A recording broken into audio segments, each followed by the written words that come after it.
எல்லாருக்கும் வணக்கம். இன்னைக்கு நம்ம அக்னி ஃப்ரெஷ் ஃபுட்ஸ் சேனல்ல நம்ம பார்க்க போற ரெசிபி சுவையான கல்கண்டு சாதம் எப்படி பண்றதுன்னு பார்க்க போறோம்.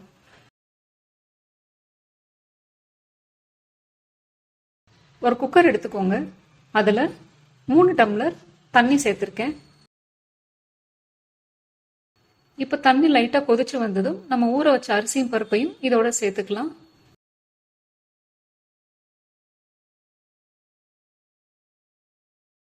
எல்லாம் ஒன்றா சேர்த்து குக்கர் மூடி போட்டு ஒரு 4 விசில் விட்டுருங்க.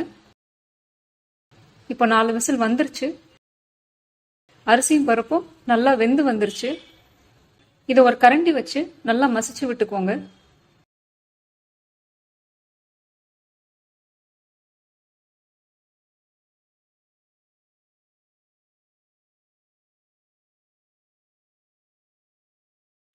இப்போ இதை நல்லா மசிச்சு விட்டாச்சு.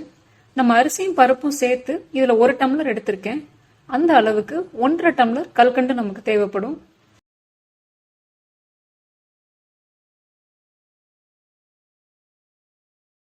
அடுப்பை மீடியம் ஃப்ளேம்ல வச்சு கல்கண்டு நல்லா கரைஞ்சு வர்ற வரைக்கும் இதை கலந்து விட்டுக்கோங்க.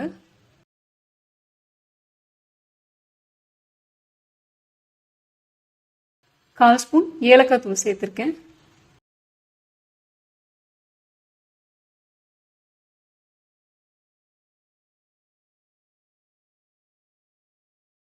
இப்போ எல்லாம் ஒன்றா சேர்ந்து நல்லா கலந்து வந்துருச்சு. இது இப்போ நம்ம கொஞ்சம் லூஸாக இருக்கிற மாதிரி தான் இருக்கும். ஆனால் ஆற ஆற இது இன்னும் கெட்டியாகும். ஒரு பேனில் 2 டேபிள் ஸ்பூன் நெய் சேர்த்துருக்கேன். நெய் நல்லா சூடானதும் 10 முந்திரி பருப்பை உடச்சி வச்சுருக்கேன். அதையும் இதோட சேர்த்துக்கலாம். முந்திரி பருப்பு நல்லா செவந்து வர்ற அளவுக்கு வறுத்து எடுத்துட்டு 10 உளுந்த திராட்சை எடுத்திருக்கேன். அதையும் இதோட சேர்த்து திராட்சை நல்லா உப்பி வர்ற அளவுக்கு இதை வறுத்து எடுத்துக்கோங்க.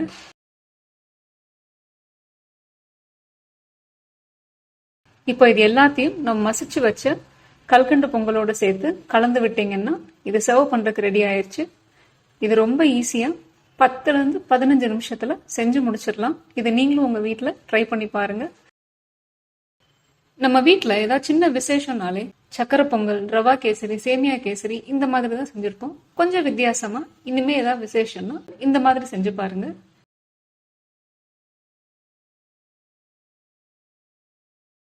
இது உங்களுக்கு கண்டிப்பாக பிடிக்கும்னு நினைக்கிறேன்.